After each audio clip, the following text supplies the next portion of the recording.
Back then, I was just a girl with a pair of scissors and a dream, working in a no-name salon on the edge of town. My life was as ordinary as they come, filled with small talk, hair dye, and the buzz of hair clippers. Then, he walked in, a regular Joe needing a trim, but that haircut was about to change everything. "Hey, got time for a walk-in?" he asked, poking his head around the door, casual, like he was just in the neighborhood. I glanced up, meeting his gaze for the first time. "Sure thing, take a seat." I motioned to the empty barber chair. He sauntered over, all easy confidence, and plopped down. "I'm Tom," he said, throwing me a grin that felt like it could melt the hardest of hearts. "Lydia," I replied, trying to sound cool and professional as I draped the cape over him. "So, what are we doing today? Just a trim, or are you looking to shake things up?" "Just a trim," he chuckled, his eyes meeting mine in the mirror. "Don't think I'm ready to shake up anything just yet." As I started cutting, we fell into easy conversation. Turns out, we both had a thing for old rock bands and crappy horror movies. Who would have thought, right? He had this way of talking, like he genuinely cared about what I thought. It was refreshing, made me laugh more than I had in a long time. "You know, you're the first hairdresser I've met who knows more about Zombie Island Massacre than I do," he joked, as I snipped away. I scoffed, playfully nudging his shoulder. "Please, that movie's a classic. Besides, it's not often I get a client who appreciates fine cinema." He laughed, that sound filling the small space between us, and I couldn't help but join in. By the time I was done with his hair, it felt like we'd known each other for years instead of minutes. "There, all set," I said, brushing off the last few hairs from his neck. "What do you think?" He studied his reflection, running a hand through his freshly cut hair, then flashed me another one of those killer smiles. "Looks great, Lydia. You've got magic hands."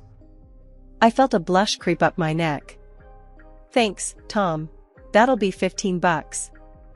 He handed over the money, his fingers brushing mine for a split second. "How about I take you out for a drink to say thanks? There's this dive bar around the corner, nothing fancy, but it's got character." I hesitated, not because I didn't want to go, but because it felt like stepping into uncharted territory. "I don't know." "Come on," he coaxed, his eyes twinkling with a mix of challenge and something softer. "When was the last time you did something spontaneous?" That night at the bar, Tom and I talked about everything under the sun, from our dreams to our favorite pizza toppings. Our casual dates quickly turned into something more. Nights out at the dive bar became cozy evenings in, cooking dinner together or binging on those crappy horror movies we both loved. Our banter was easy, full of laughs and those tough, no bullshit conversations that only made us closer. "Lydia, I think this is it for me," Tom declared one evening, his usual playful tone replaced by something deeper, more serious. His sincerity took my breath away. "Tom, me too. I've never been this happy." Not long after, we decided to tie the knot. A couple of years down the line, our son, Alex, came into the world, making our small family feel complete. Watching Tom become a father was like falling in love with him all over again. Raising Alex was a wild ride, filled with laughter, late-night feeds, and learning on the fly. Tom and we were figuring it out as we went, leaning on each other through the sleepless nights and the baby milestones. Our little apartment was always a mess, toys everywhere, but it was our mess, our perfect little chaos. "Lydia, have you seen my socks?"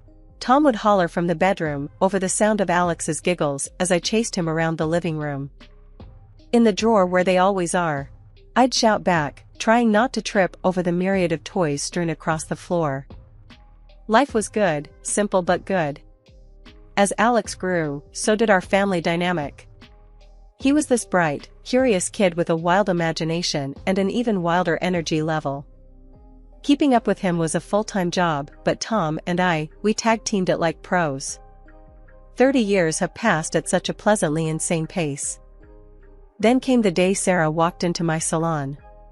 She was a breath of fresh air, with her easy smile and her way of making you feel like you'd been friends for years.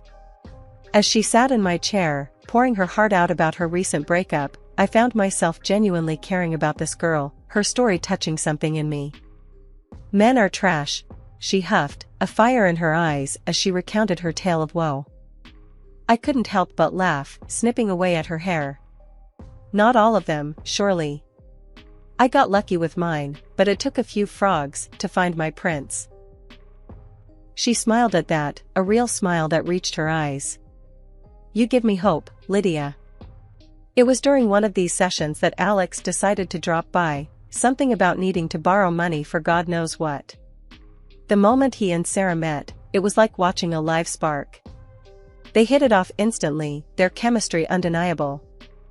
"Mom, Sarah's cool, where'd you find her?"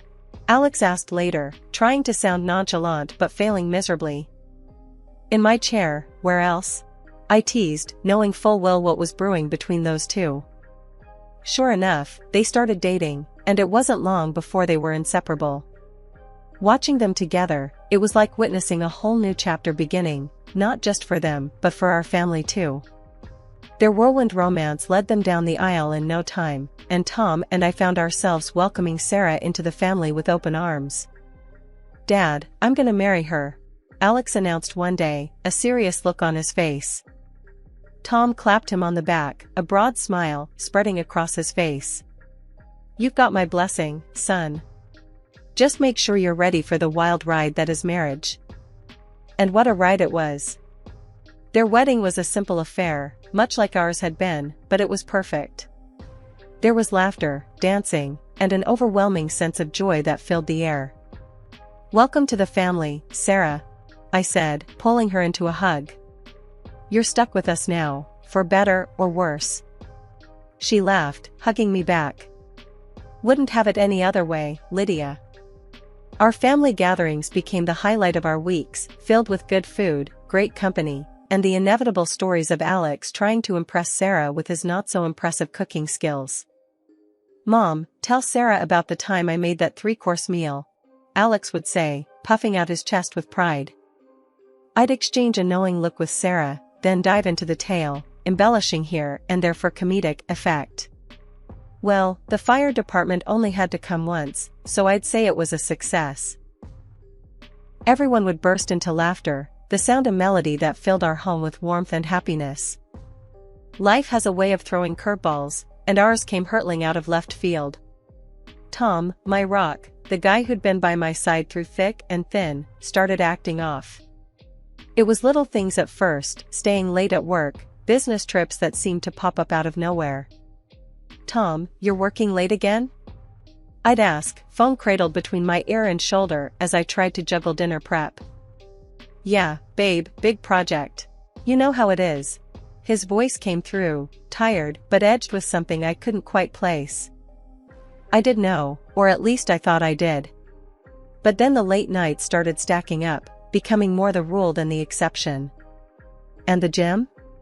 Tom hadn't stepped foot in one since I'd known him, and suddenly he's all about fitness, talking about getting in shape like it was his new religion. One evening, as he laced up his sneakers, I couldn't hold back my curiosity. "Since when do you care about hitting the gym?" He chuckled, a sound that used to warm me but now felt like it was skating over something colder. "What, can't a guy want to look good for his wife?" His words should have soothed me, but they didn't. There was a gap between us that words couldn't bridge anymore. Then there was Sarah, our son's wife, who'd been like a daughter to us.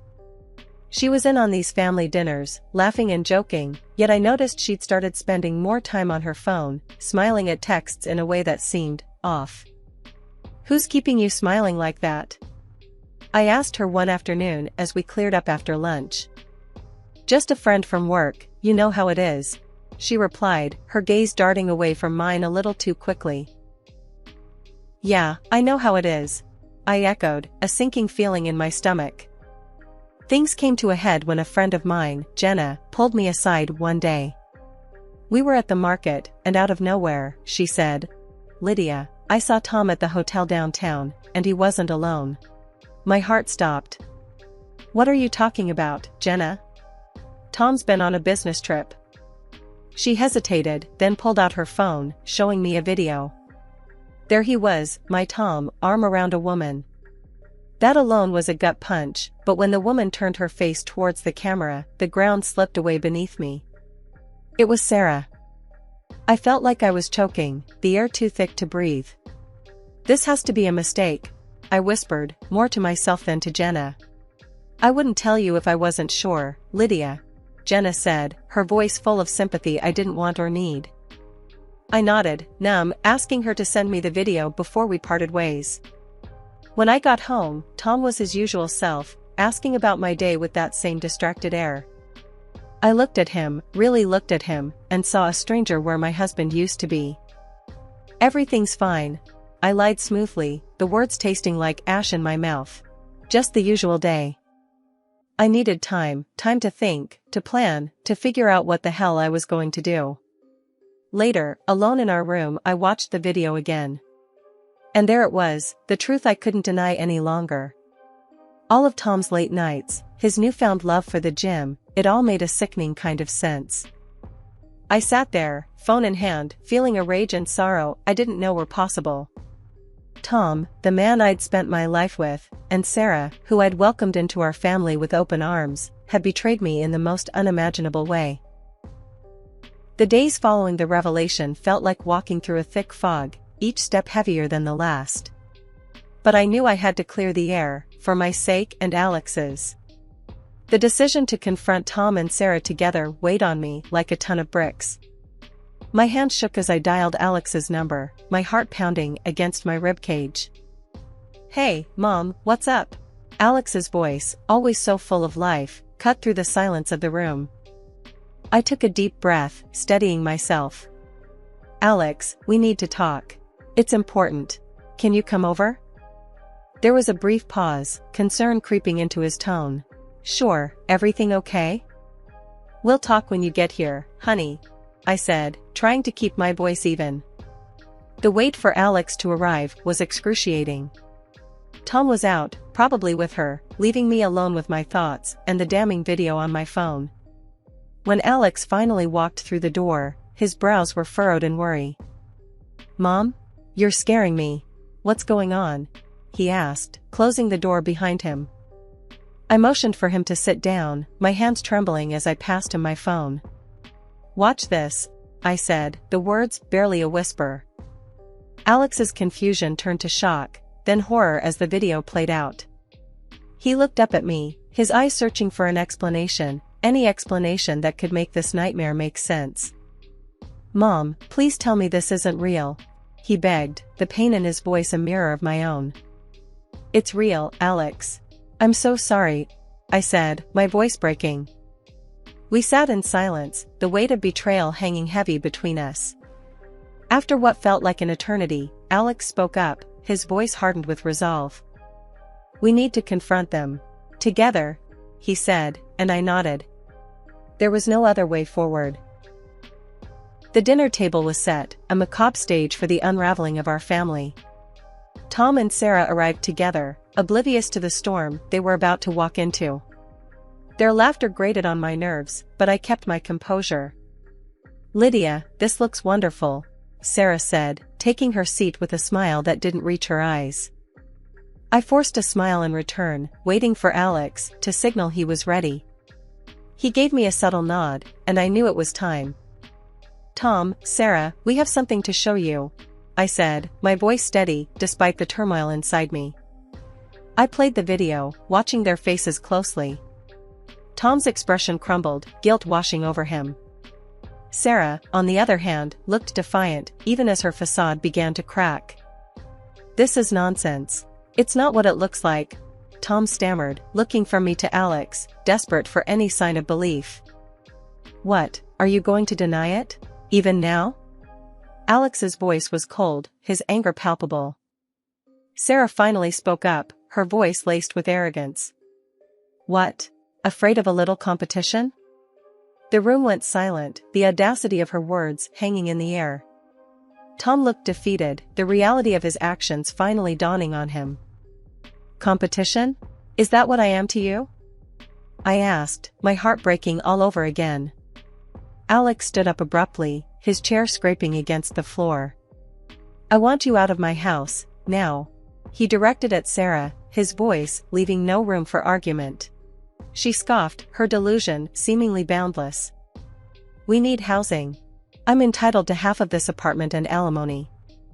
The room went silent for a moment, her words hanging in the air like a bad smell. Alex let out a harsh laugh, shaking his head. The apartment's mine, bought before we were married. You've got no claim to it, and forget about alimony after what you did. The showdown with Sarah was brutal, but clear-cut. She stormed out, her threats echoing hollowly behind her. But then, Tom turned to me, his expression shifting from guilt to something harder, colder. We need to talk about our property, he said, the words heavy between us. It needs to be divided. Our home, our life together for 30 years, reduced to mere assets, to be split. The pain of his betrayal was one thing, but this cold demand was another knife twist. So, this is it? After everything, all you care about is money? I asked, struggling to keep my voice from breaking.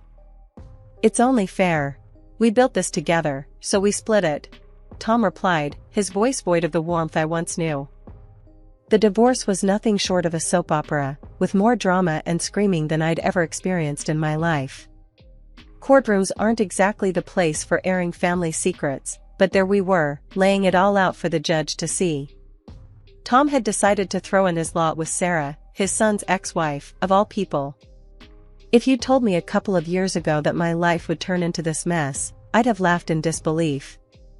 After the judge banged that gavel for the last time, declaring us officially divorced, Sarah had the nerve to gloat. Guess you're on your own now, huh? Kinda old to find someone decent, she sneered, thinking she'd struck a nerve. I just smiled at her, shaking my head. Honey, if Tom's your idea of a decent man, I'm better off alone, I said, walking away with my dignity intact. Let her have Tom and all the headaches that came with him. I had bigger fish to fry. With my share of the property settlement, I bought a modest apartment in a quiet part of town. It was no palace, but it was mine, a fresh start. The rest of the money went into my dream, a beauty salon of my own. The day I opened the doors to the public, I felt a mix of nerves and pride. This is it, Mom. You're gonna knock 'em dead, Alex said, hugging me tight before the first customers walked in. And he was right.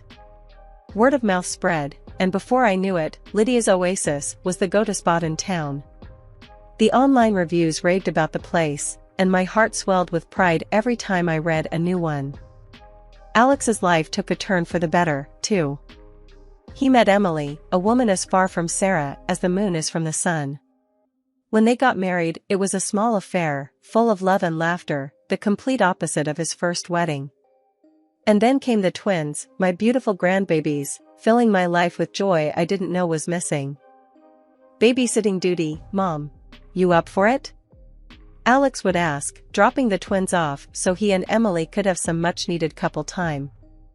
Bring it on. These munchkins are no match for Grandma, I'd reply, gearing up for a day filled with games, giggles, and the occasional diaper disaster.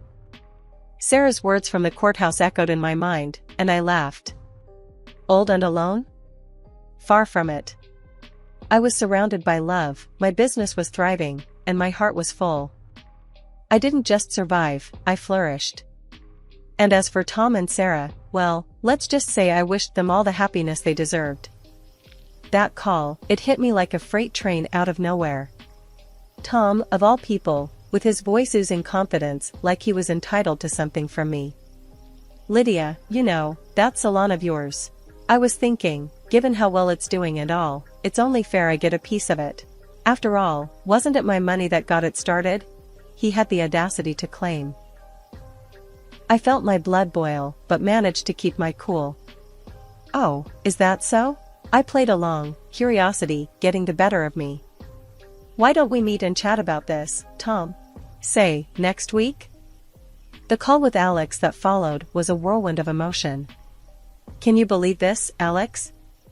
After everything, he still thinks he can squeeze more out of me. Alex was furious on my behalf. Mom, this is ridiculous. Let's dig up some dirt on him. A private investigator should do the trick. The week that followed was surreal. I was physically at the salon, but my mind was miles away, lost in thought and worry over what Tom was plotting. My staff and regulars could tell something was up. "You all right, Lydia? You seem distracted," they'd say. "Just an old ghost decided to pay a visit," I'd quip back, forcing a smile. But the anxiety gnawed at me, wondering what dirt the investigator would unearth. Finally, the report landed in my hands. The findings were a mix of the expected and the utterly shocking. Tom and Sarah's life wasn't the picture-perfect scene they had been painting. Oh, how the mighty had fallen. I couldn't help but laugh, a deep, guttural sound that surprised even me. With this in my arsenal, I was more than ready to face Tom. Walking into that bustling cafe, my stomach was in knots, but my determination was ironclad. Spotting Tom and his little family setup was like watching a bad soap opera live. He was there, grinning like a Cheshire cat, with Sarah, heavily pregnant, and this young dude introduced as her brother. Right off the bat, the scene was ripe with pretense. Tom wasted no time, launching into his spiel with gusto. "Lydia, so good of you to join us. Look, we're expanding the family," he said, gesturing towards Sarah's belly with a pride that seemed misplaced. "And we got to thinking, what's better for our future than having a stake in your salon? It's booming, and Sarah here, she's got the knack. She's dreaming of her own place." I couldn't help but laugh, not a polite chuckle, but a deep, from-the-gut laugh. "Tom, you're dreaming if you think you're entitled to any part of my salon. But, let's cut to the chase, shall we? You, my dear ex-husband, are not the father of Sarah's baby." The table went dead quiet, the air thick with tension. Tom's smile faltered, confusion etching his features. "Lydia, what the hell are you talking about?" I took my time, pulling out the photos, videos, and the clincher, the medical documents. "This young man," I said, pointing at the so-called brother, "is actually your wife's lover, not her brother. And Tom, about being a dad again, remember our little chickenpox saga? The doctor was quite clear about the aftermath, infertility." Watching the color drain from Tom's face was, I admit, a guilty pleasure. Sarah's smugness evaporated, replaced by panic, while her brother looked ready to sink through the floor. Tom leaped up, rage contorting his face, turning towards the young man with fire in his eyes. You're dead, mate." The cafe erupted into chaos, patrons scrambling to get a better view, phones out, recording every second. Sarah was shrieking, her brother trying to defend himself, and Tom looking like he wanted to tear the world apart. I stood, my voice cutting through the mayhem. "I've had enough of this circus. You three deserve each other." I didn't wait for a response, didn't look back to see the aftermath of the bomb I'd dropped. Walking out of that cafe, the air never tasted sweeter, the sun never shone brighter. After the cafe showdown, life seemed to pick up speed, barreling towards a future I was eager to meet head-on. One morning, as I unlocked the salon's door, I was greeted by the familiar faces of my staff, each one a key player in my journey to rebuilding my life. "Morning, boss lady. Ready to conquer the day?" Jenny, my top stylist, called out with a grin. I chuckled, flipping the sign to open. "With you lot by my side? Always."